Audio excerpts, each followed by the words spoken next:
গতিকে ইয়াত Australian broiler chicken তাক লৈ পেলাই এই আমাৰ নেমু পাত দি পেলাই এটা বস্তু বনাইছো। এটা নামটো কি? ডিছটোৰ নামটো কি? এইটো ডিছটো এইটো জুবিনৰ নেমু চিকেন আৰু জুবিন নেমু চিকেন। জুবিনৰ নেমু চিকেন। অ'কে। গতিকে সেইটো যদি কোনোবা শিকিব বিচাৰে হয় মোৰ ওচৰলৈ আহিলে হ'ল। মই গুৱাহাটীত হওক মুম্বাইত হওক য'তে হওক মই শিকাই দিম। আৰু মোৰ লগৰবিলাকে জানে এইটো মই বনাওঁ। হয় ৰবাব টেঙা পাতে দিও বনাওঁ। গতিকে আজি এইটো স্পেচিয়েল ডিছ বনাইছো।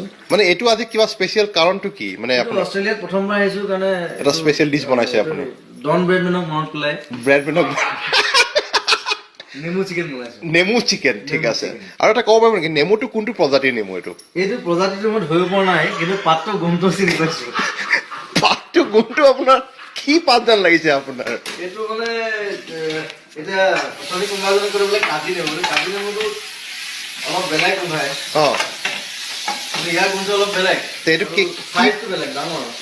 এইটো অষ্ট্ৰেলিয়ান মানুহবিলাকো ডাঙৰ হয়। হয়, এইটো হয় অৱশ্যে, এইটো ঠিকেই কৈছে আপুনি। অষ্ট্ৰেলিয়ান মানুহবিলাক যেতিয়া ডাঙৰ হয়, নেমুটো ডাঙৰ হোৱাটো স্বাভাৱিক কথা। স্বাভাৱিক, সঁচাই ঠিকেই কৈছে।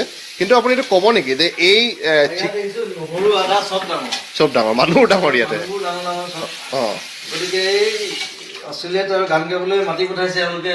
ইয়াত আহি থাল ধুই আছো, হেৰি থাল ধুব লগা অৱস্থা কৰি দিছে, কষ্ট দিছে। আচ্ছা, এইটো আপুনি ঢাকন দিছে নেকি? এইটো ঢাকন দিছে। এইটো 10 মিনিট থাকিব লাগিব। মানে ঢাকনটো কিহৰ কাৰণে? 10 মিনিট থাকিলে তাৰ গোন্ধটো ভিতৰত সোমাই, তাৰমানে ভাৱটো ভিতৰত সোমাই যাব। তাৰপিছত পাতটো উলিয়াই পেলাই দিব লাগিব। পাতটো পেলাব লাগিব।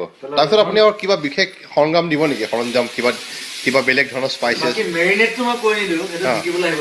আচ্ছা, মেৰিনেটটো আপোনাৰ পৰা শিকিব লাগিব চাগে। মেৰিনেটটো কৰিলে দিগদাৰ হৈ যাব। অ'কে, ঠিকে আছে বাৰু।